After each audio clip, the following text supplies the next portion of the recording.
In this video, we will discuss probability distributions. A random variable is a variable, typically represented by x, that has a single numerical value determined by chance for each outcome of a procedure.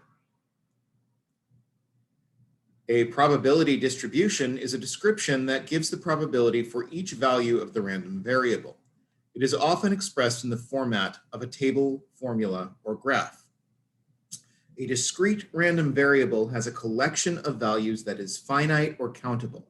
If there are infinitely many values, the number of values is countable if it is possible to count them individually, such as the number of tosses of a coin before getting heads. A continuous random variable has infinitely many values, and the collection of values is not countable. That is, it is impossible to count the individual items because at least some of them are on a continuous scale, such as body temperatures.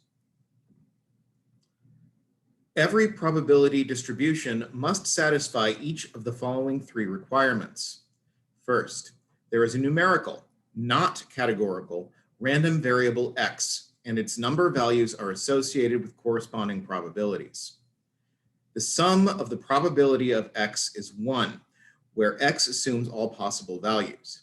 That is, the sum of all probabilities must be 1, but sums such as 0.999 or 1.001 are acceptable because they result from rounding errors. 0 is less than or equal to the probability of x, which is less than or equal to 1, for every individual value of the random variable x. That is, each probability value must be between 0 and 1 inclusive. The second requirement comes from the simple fact that the random variable x represents all possible events in the entire sample space. So we are certain with probability 1 that one of the events will occur. The third requirement comes from the basic principle that any probability value must be 0 or 1, or a value between 0 and 1. Let's consider tossing two coins with the following random variable. X equals the number of heads when two coins are tossed. The above x is a random variable because its numerical values depend on chance. With two coins tossed, the number of heads can be 0, 1, or 2. The table below is a probability distribution because it gives the probability for each value of the random variable x, and it satisfies the three requirements listed earlier. The variable x is a numerical random variable, and its values are associated with probabilities. The sum of the probabilities of x is 0.25 plus 0.50 plus 0.25, which is 1. And each value of the probability of x is between 0 and 1. The random variable x is a discrete random variable because it has three possible values, 0, 1, and 2, and 3 is a finite number. So this satisfies the requirement of being finite or countable. In probability distributions, we sometimes use the notation 0 plus to represent a probability value that is positive but very small, such as 0.000000123. When rounding a probability value for inclusion in a probability distribution, rounding to 0 would be misleading because it would incorrectly suggest that the event is impossible. For example, when flipping a single coin, we generally expect to get heads or tails, but there is a very small probability that the coin may actually land on its edge. We could record this probability as 0 plus. There are various ways to graph a probability distribution, but we will only consider the probability histogram for now. The probability histogram below corresponds to the probability distribution for the number of heads we get when flipping two coins. Notice it is similar to a relative frequency histogram, but the vertical scale shows probabilities instead of relative frequencies based on actual sample results. In this figure, we see that the values of 0, 1, and 2 along the horizontal axis are located at the centers of the rectangle. This implies that the rectangles are each 1 unit wide, so the areas of the rectangle are 0.25, 0.50, and 0.25. The areas of the rectangles are the same as the probabilities in the probability distribution. In the coin toss example, we viewed the probabilities in a table, but we could also look at a probability distribution in the form of an equation. Consider the formula probability of x equals 1 divided by 2 times 2 minus x factorial times x factorial, where x can be 0, 1, or 2.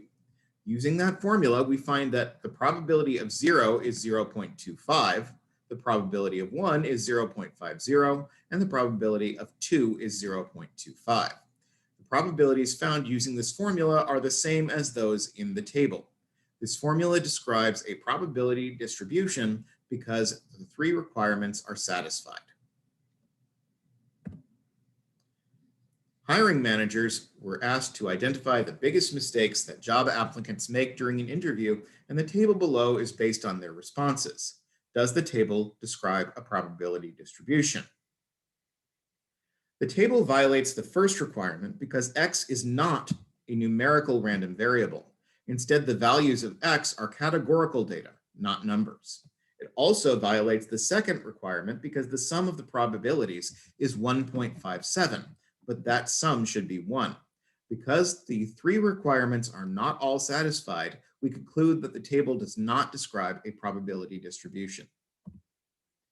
In a probability distribution, we have a description of a population, not a sample. So the values of the mean, standard deviation, and variance are parameters, not statistics. The mean, variance, and standard deviation of a discrete probability distribution can be found with the following formulas. The mean, mu, is equal to the sum of x times the probability of x. The variance, sigma squared, is equal to the sum of x minus mu squared times the probability of x, or the sum of x squared times the probability of x minus mu squared. Either of these will get you the same result. The first one is considered more descriptive, while the second is considered easier to use. The standard deviation, sigma, is equal to the square root of the sum of x squared minus p minus the probability of x minus mu squared. There should be a bracket in there, and that should be an equal sign, not a minus sign. Sorry for all the typos in this one. Round results by carrying one more decimal place than the number of decimal places used for the random variable x. If the values of x are integers, round mu, sigma, and sigma squared to one decimal place. The mean of a discrete random variable x is the theoretical mean outcome for infinitely many trials. We can think of that mean as the expected value in the sense that it is the average value that we would expect to get if the trials could continue indefinitely. The expected value of a random discrete variable x is denoted by e, and it is the mean value of the outcomes. So e equals mu, and e can also be found by evaluating the sum of x times the probability of x. Find the mean, variance, and standard deviation for the probability distribution below. This is, of course, our probability distribution for flipping two coins and checking the number of heads. The mean is the sum of x times the probability of x, which is 0 times 0.25 plus 1 times 0.5 plus 2 times 0.25, which is 1. The variance is sigma squared, which is the sum of x squared times the probability of x minus mu squared. I'm using the one that's easier to calculate here. So that's going to give us 0 squared times 0.25 plus 1 squared times 0.5 plus 2 squared times 0.25, which is minus 1.0 squared, which is 1.5 minus 1, which is 0.5. We could carry that to 0.50, but we don't need to because it's already at one decimal place.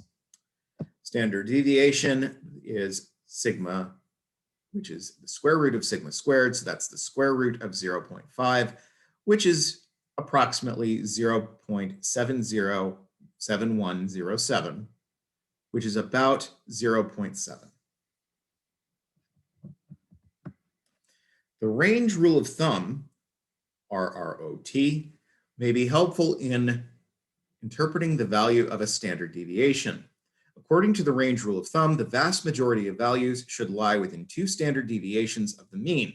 so we can consider a value to be significant if it is at least 2 standard deviations away from the mean. We can therefore identify significant values as follows. Significantly low values are mu minus 2 sigma or lower. Significantly high values are mu plus 2 sigma or greater or higher, whichever you want to use. And values not significant are between mu minus 2 sigma and mu plus 2 sigma. Sorry, it's a typo again. The use of the number 2 in the range rule of thumb is somewhat arbitrary, and this is a guideline, not an absolutely rigid rule.